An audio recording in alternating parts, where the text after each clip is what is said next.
तो ये क्वेश्चन करते हैं, a small mass m is attached to a massless string, whose other end is fixed at point p as shown in the figure। ठीक है, ये green वाली string है और इस पे ये मास m जो है वो सर्कुलर मोशन कर रहा है। Mass is undergoing circular motion in the xy plane with center o and, अच्छा ये सर्कुलर मोशन का सेंटर जो है o है और एंगुलर स्पीड जो है वो कांस्टेंट है। ठीक है, अच्छा if the angular momentum system calculated about o and p are denoted by LO and LP respectively, then दो पॉइंट के अबाउट एंगुलर मोमेंटम के बारे में पूछा है। एक तो पॉइंट O के अबाउट एंगुलर मोमेंटम इसका और एक पॉइंट P के अबाउट। अच्छा एंगुलर मोमेंटम क्या होता था, R क्रॉस P।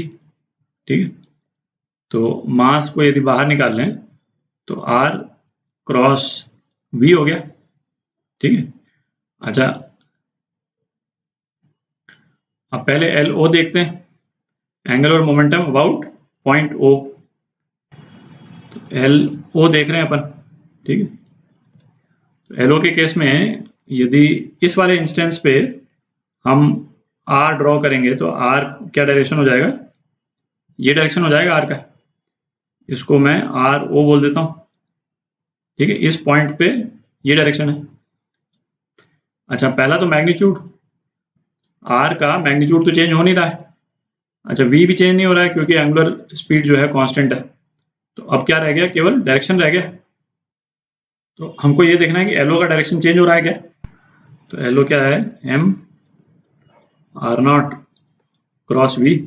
ठीक, अच्छा ये तो अपन देख चुके हैं कि जिन दो वेक्टर्स का क्रॉस प्रोडक्ट अपन लेते हैं, जैसे इस वाले केस में RO और V का क्रॉस प्रोडक्ट अपन ले रहे हैं, तो उनका रिजल्टेंट जो होगा वो जिस प्लेन में RO और V वेक्टर है, RO वेक्टर और V वेक्टर जिस प्लेन में है उसके परपेंडिकुलर होगा।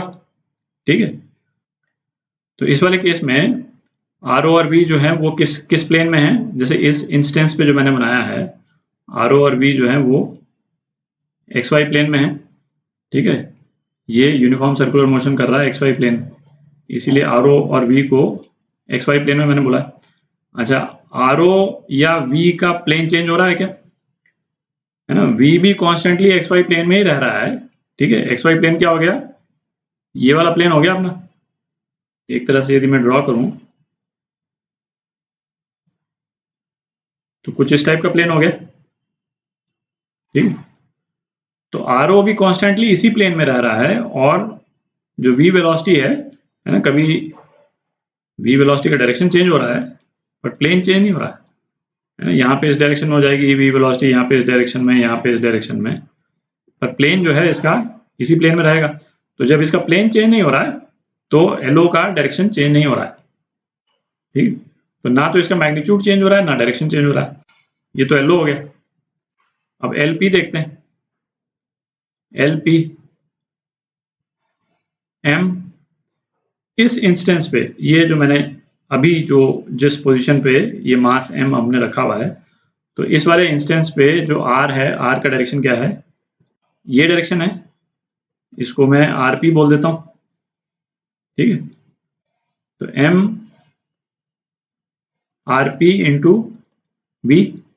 ठीक, अच्छा RP का मैग्नीट्यूड चेंज हो नहीं रहा और वेलोसिटी भी चेंज हो नहीं रही क्योंकि एंगुलर वेलोसिटी कांस्टेंट है। ठीक है, क्योंकि स्ट्रिंग की लेंथ सेम है तो RP की लेंथ जो है वो चेंज हो नहीं सकती। ठीक, तो LP का जो मैग्नीट्यूड है वो तो कांस्टेंट ही है, मैग्नीट्यूड ऑफ LP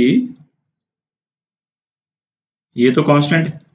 अब इसका डायरेक्शन देखते हैं, तो LP का डायरेक्शन देखने के लिए ये देखते हैं RP और V जो है वो किस प्लेन में है।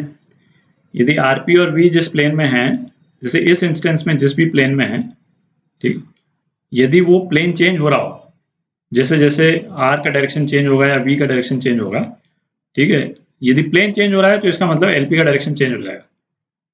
ठीक है, तो इस वाले इंस्टेंस पे जहां पे ये बॉल है, प्लेन बनाते हैं एक बार जरा, ये ग्रीन वाला प्लेन मैं हटा देता हूँ।